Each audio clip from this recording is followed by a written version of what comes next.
Hey everyone, for all of you out there in public service, it feels like things are changing so fast, right? Always a new challenge, always a new way we need to connect with the people we serve. Absolutely. It's definitely a dynamic landscape. So in this deep dive, we're looking at something that I think really gets to the heart of that. We're talking about how we can use new tools to make a real difference in people's lives. Yeah, we've been digging into this fascinating document about how artificial intelligence can actually, reshape how government works, and not just in some far off future, but right now. Yeah, and the whole idea is to make things work better for citizens, to focus on their needs and their prosperity. Exactly. And that's what we're going to unpack today. What are the key things in here that public servants, people like you listening, can actually use to make their work even more impactful? And I think it's important to mention that this is all happening against like this huge global backdrop, right? The document talks about how the economy is shifting. Hmm. There's a lot of uncertainty out there. Things like energy prices and cost of living are impacting everyone. It's true. And then you layer on top of that all the technological changes that are happening at like warp speed. Generative AI is a big one, obviously. Everyone's talking about that. So it really does feel like it's time for governments to kind of rethink how they use technology to serve their citizens. Totally. And one of the things that really jumped out at me in this document was the emphasis on a kind of a shift in thinking. It's not just about using tech as a band-aid to fix little problems here and there. Right. It's not just about building faster horses. Exactly. It's about like going deeper and saying, okay, what are the root causes of some of these challenges and how can these tools actually address those in a fundamental way? A really important distinction, I think. And, just think about your own experiences, like when you deal with businesses online, Yeah. right? You expect things to be easy, digital, personalized. Oh, absolutely. We're all so used to that now. And the people we serve, they expect that same level of service from their government too.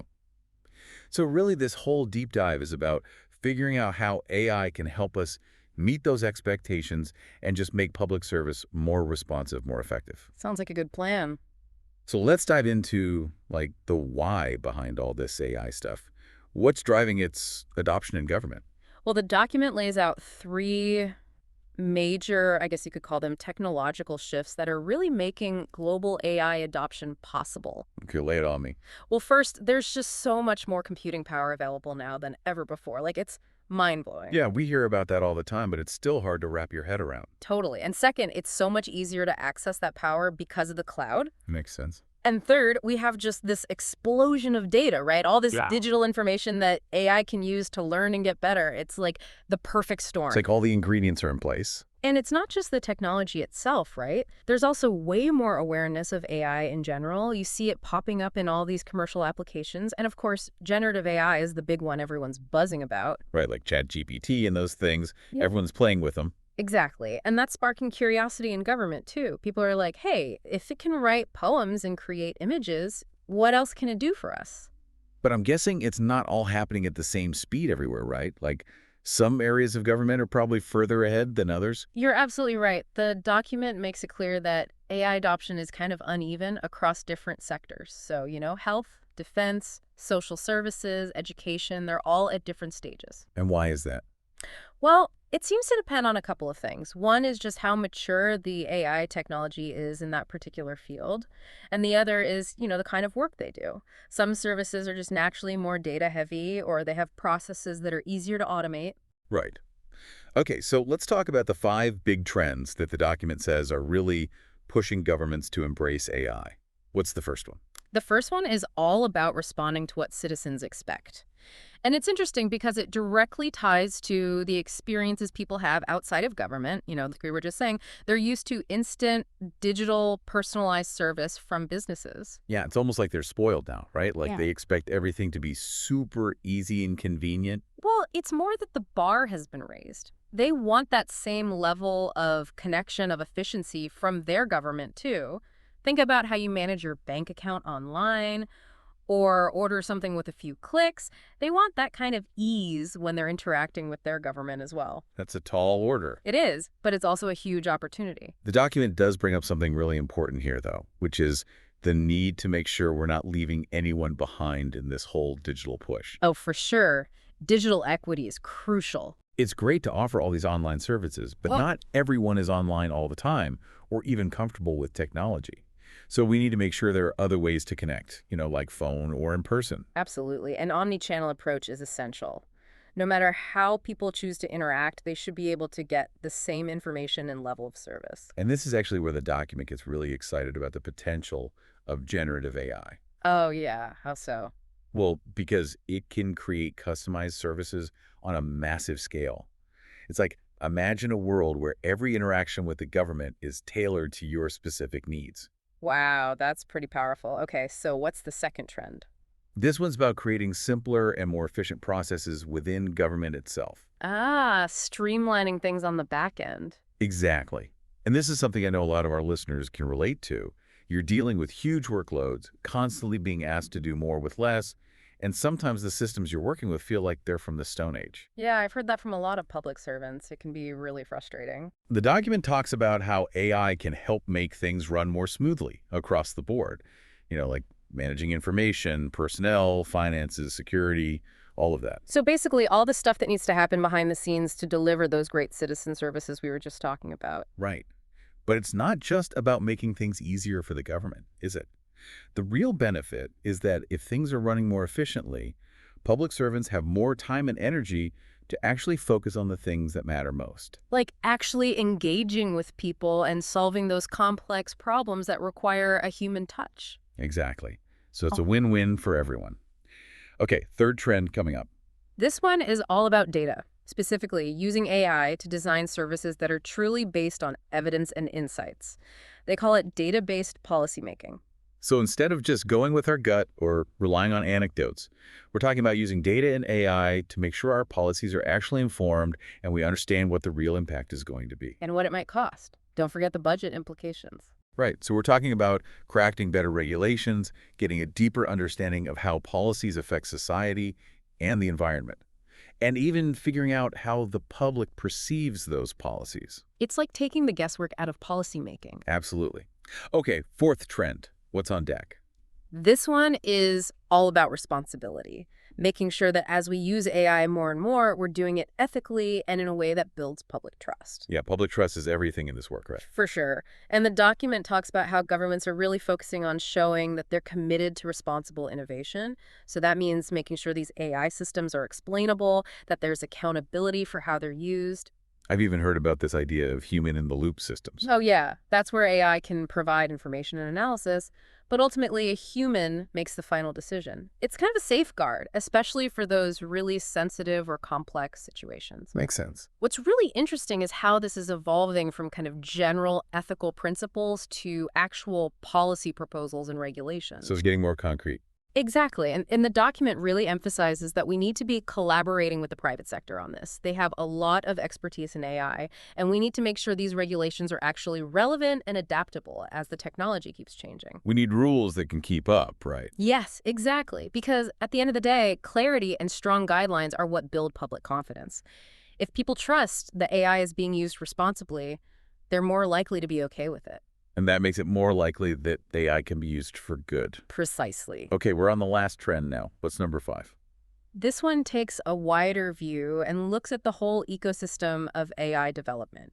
What's happening in both the public and private sectors. Interesting. Yeah, the document points out how much investment and adoption of AI is already happening in the business world. Like, pretty much every leader out there sees it as essential to their success. Which is good news for governments in a way, right? In a way, yes, because it means there are more tools and solutions available and more people with AI skills that the public sector can potentially tap into. So we don't have to reinvent the wheel every time. Exactly. However, the document is also realistic about the fact that, both sectors face challenges when it comes to AI adoption, but public sector organizations often have additional layers of complexity because of, all the important regulations around things like privacy, security, making sure things are fair and unbiased. And that systems can talk to each other? We have a lot of legacy systems in government, right? You're telling me. So it's exciting, but it's not a simple plug-and-play situation. Governments definitely have to be thoughtful about how they approach this whole thing. Agreed. Okay, so now that we've covered the why, let's get to the what. What are the actual opportunities here? How can governments use AI to really deliver on their mission? Well, the document is pretty clear that what we're seeing now is really just the tip of the iceberg. There's so much more potential waiting to be unlocked. I like the sound of that. Yeah, it's pretty inspiring. They highlight three main areas where AI can make a huge difference. The first is improving decision making. And it's not just about automating simple things, it's about using AI to help people make better, more informed decisions systematically. So give me an example of that. What does that look like in practice? Sure, think about things like determining eligibility for benefits. AI can help streamline that whole process, making sure people who need support get it quickly and efficiently. Which is especially important for vulnerable populations, right? Absolutely. And the document is really clear that this isn't about replacing human judgment. It's about finding the right balance between AI and human decision making. AI as a tool to support people, not replace them. Exactly. And we're also seeing a shift from those old school rule-based systems to more sophisticated AI that can actually learn and adapt from the data it processes. So it's not just a static checklist, it's more dynamic. Right. It's like moving from a simple calculator to a supercomputer that can recognize patterns and make informed choices even in new situations. So AI is giving decision makers better information, helping them see potential problems early on. It's like having a really smart assistant. Exactly. And of course, we can't forget about the ethical considerations. The document stresses the importance of making sure these systems are fair, transparent, and accountable. Always a good reminder. Oh, for sure. And to kind of bring this to life, the document gives some real-world examples. Like in Trelleborg, Sweden, the local government is using AI to help with social assistance decisions. And the results have been really positive, faster processing times, lower costs. And then there's Canada, which is experimenting with automated decision-making for immigration applications. And Australia has been using rule-based systems for Social Security eligibility for a while now. So lots of different ways AI is being used to make government work better. It's already happening, and it's only going to get more sophisticated. Okay, so what's the second big opportunity? This one is all about improving process efficiency. Automating those behind-the-scenes activities that can really bog things down. Getting rid of all the red tape. Exactly. And it's a big deal because a lot of government agencies are dealing with huge backlogs, outdated systems that just can't keep up with the demand. And that's not just frustrating for the people working in government, it also affects the public, right? Absolutely. Long wait times, confusing processes, it all erodes trust, and it can really impact morale for public servants, too. It's like you're constantly fighting an uphill battle. So AI is offering a way to actually rethink those processes and make them work for everyone. Exactly. The document gives some specific examples of how this is happening. Things like chatbots and conversational agents. They can provide 24/7 support, answer those frequently asked questions, even help people fill out forms. So freeing up human staff to deal with the more complex stuff. Right. And we're also seeing AI being used for things like case classification and triage. It can analyze documents and route them to the right place so things move faster. And then there's image recognition technology, which can help speed up identity verification and stuff like that. So like when you're applying for a passport, for example. Exactly. But of course, you always have to make sure that's done with the right privacy and security safeguards in place. Absolutely. And there are some cool real-world examples here, too. The U.S. Army is using an interactive virtual assistant for recruitment. Estonia's e-residency program uses an AI chatbot for customer support. And Australia is developing a platform to streamline how people apply for visas and permits. So real, tangible benefits for both citizens and the government. Exactly. Okay, ready for the third opportunity. This one is a bit more, I'd say, strategic and long-term. Lay it on me. It's about using AI to actually improve how policies are designed. Okay, so not just implementing policies better, but actually crafting them in a smarter way. Exactly. The document argues that AI can enable a more, holistic and data-driven approach. They use climate change as a prime example. Makes sense. That's a complex issue with tons of data. Right. And by bringing together environmental data, economic data, social data, you get a much clearer picture of the situation. Then AI can help predict the impact of different policy actions, so you can choose the ones that are most likely to work. So it's like using AI to help us make the best possible decisions for the planet and for people. Precisely. And the document highlights the importance of things like data sharing and research funding in this area. We need to make sure the information is flowing. Exactly. And it also talks about the need for collaboration, not just within governments, but across countries. Climate change is a global challenge that requires global solutions. Makes sense. And are there examples of how this is being done already? Oh, yeah, there are some really interesting ones. Like the UN's IPCC is using AI models to predict climate patterns. Canada is looking at AI for things like clean energy production and planning infrastructure for electric vehicles. Yeah. The UK is using AI to optimize electricity demand, and the EU is using it to help manage forest fires. Wow, so there's a lot happening in this space. It's really impressive. It shows how AI is becoming a key tool for tackling some of the biggest challenges we face. Okay, so we've covered a lot of ground here. We've talked about the trends driving AI adoption, the exciting opportunities it presents. But the document is also realistic about the fact that it's not all sunshine and roses. Right. Technology is only part of the equation. We need to have the right conditions in place to make sure AI is used effectively and ethically. Absolutely. And the document actually brings up this really interesting Deloitte report that talks about the importance of taking a human-centered approach to AI in public service. Okay, I like that. Yeah, the idea is that we should start by figuring out what we want to achieve, what our goals are, and then use technology as a tool to get there. It's about putting people at the center of everything we do. Because ultimately, technology is supposed to serve people, not the other way around. Exactly. And the document lays out 5 key things that need to be in place for this whole AI-powered transformation to really work. Are you ready for the list? Amy. Okay, number 1 is having a clear strategy for how we use data with AI. And that strategy has to be designed to build public trust. So it needs to explain, when and why AI is being used, how decisions are made, and what the ethical considerations are. Transparency is key. Absolutely. And there are a few key components to this kind of strategy, like having clear goals, setting ethical principles, making sure there's good governance and oversight, being open about how data is shared, making sure the data is high quality, and having strong protections for privacy and security. So it's a comprehensive approach. It has to be. Building and maintaining that public trust is so important. Okay, what's number 2? This one is about investing in AI literacy and upskilling programs within government. So making sure public servants have the skills they need to work with AI effectively. Right, and not just the technical stuff. It's about understanding how AI impacts policies, how to make informed decisions about when and how to use it. It's about being AI savvy. AI as a tool in their toolbox. Exactly. And the document also points out that, the competition for AI talent is pretty fierce. So governments need to think strategically about how they attract and retain people with these skills. Makes sense. Okay, number 3. This one is about improving data sharing between government agencies. Oh, that's a big one. We've all heard about those data silos. Right. And the document is clear that breaking those down is essential if we want to realize the full potential of AI. It's about making it easier and more secure to collaborate, not just within government, but also with trusted partners in the private sector. So more connected, more collaborative. Exactly. And that brings us to number 4, which is closely related. Okay, what's that? Strengthening data governance practices. So making sure we're handling data responsibly. Right. And those practices have to reflect the responsible use of AI. So things like transparency, fairness, ethical collection and use of data, and of course, protecting privacy. The document also highlights this idea of explainable AI. Which means? It means that people should be able to understand how decisions are being made. Like, if a decision is made based on an AI system, there should be some transparency into how that system works. So no black boxes. Exactly. Yeah. Okay, last one, number 5.